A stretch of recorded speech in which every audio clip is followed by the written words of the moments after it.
Imagine looking at a map of Asia and watching one empire spread across it, like ink on paper, fast, unstoppable, and shockingly vast. Now imagine that empire being built not over centuries, but in less than a single lifetime. That's the story of the Mongols. In under 100 years, they created the largest continuous land empire in all of human history. And the most surprising part? They did it without big cities, without huge armies, and without the kind of advanced weapons their neighbors had. They built this empire through speed, discipline, and a level of organization the world had never seen. Before all of this, before the battles and the conquests, the Mongols were simply nomadic tribes living on the harsh grasslands of Mongolia. Life on the steppe wasn't easy. Winters were brutal, summers were unforgiving, and survival depended on strength, adaptability, and skill. Growing up, there was like being enrolled in nature's toughest survival school. While children in other parts of the world played with toys, Mongol kids were riding horses before they could fully walk. By 7, they were shooting arrows from horseback. By 15, they were expert riders, archers, and hunters.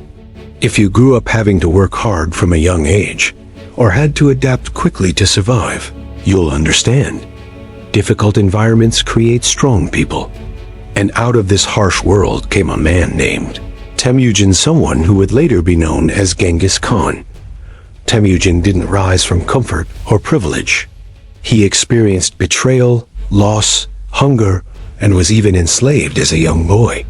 His rise to power reads less like a history book and more like the origin story of a hero forged in fire.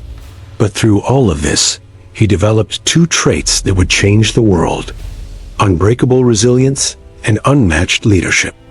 Temujin united the countless Mongol tribes, something no one had done before him. He built alliances, rewarded loyalty, and promoted people based on skill rather than noble birth. In a world where your last name usually determined your future, Genghis Khan flipped the script. If you were talented, hardworking, and fearless, you could rise.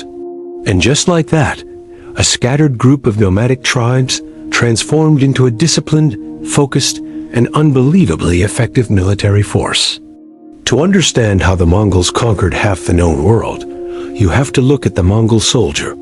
A Mongol warrior wasn't like a heavily armored knight or a slow-moving infantryman. Mongol warriors were more like human drones, fast, precise, and incredibly efficient. These riders spent so much of their lives on horseback that riding became as natural as breathing. They could fire arrows while galloping at full speed. They could sleep lightly on horseback.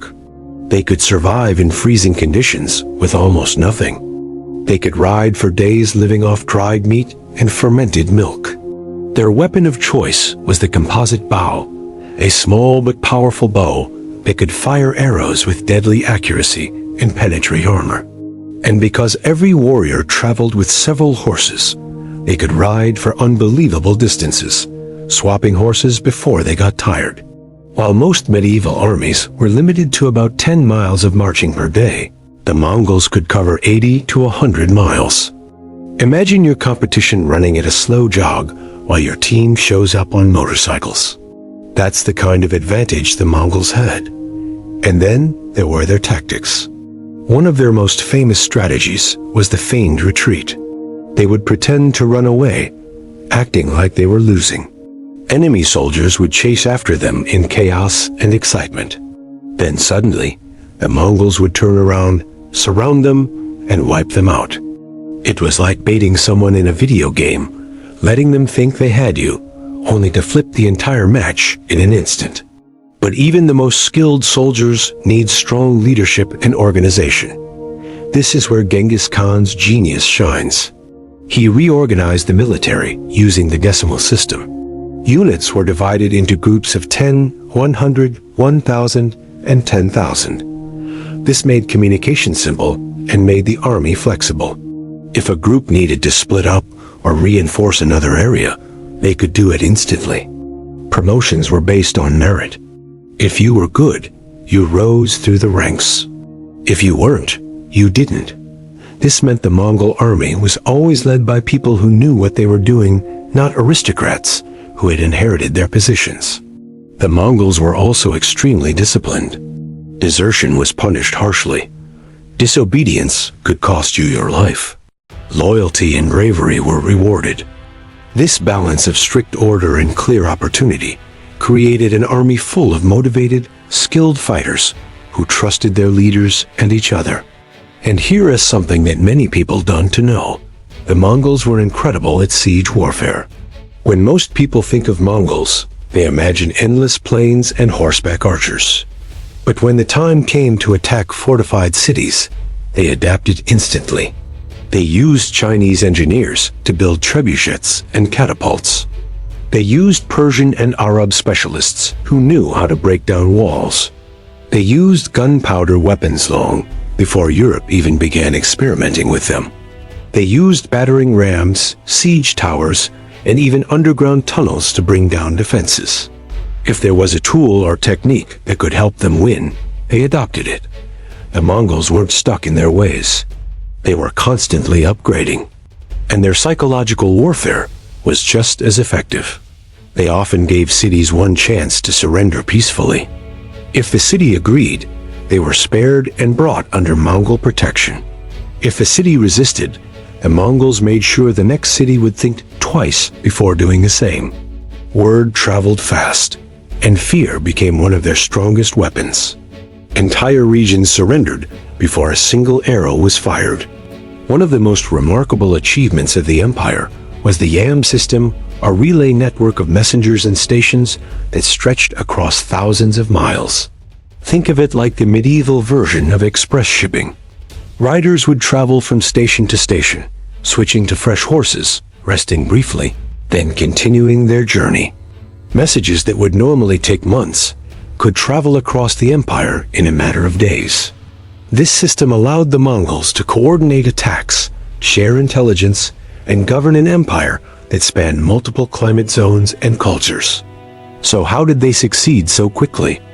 It comes down to a combination of factors: unmatched speed, incredible discipline, elite training, flexible strategies, excellent communication, and a leadership system built on talent rather than privilege.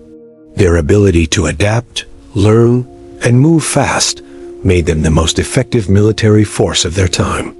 But the legacy of the Mongol Empire wasn't just warfare. By connecting East and West under one system, they reopened and protected the Silk Road. Suddenly, goods, ideas, technologies, and cultures were flowing across continents. Paper, printing, gunpowder, textiles, spices, mathematics, and art traveled between civilizations in ways the world had never seen. They helped create the foundation for global trade hundreds of years before modern globalization. Today, we often don't associate the Mongols with the systems we use, like long-distance communication networks, secure trade routes, or standardized administration.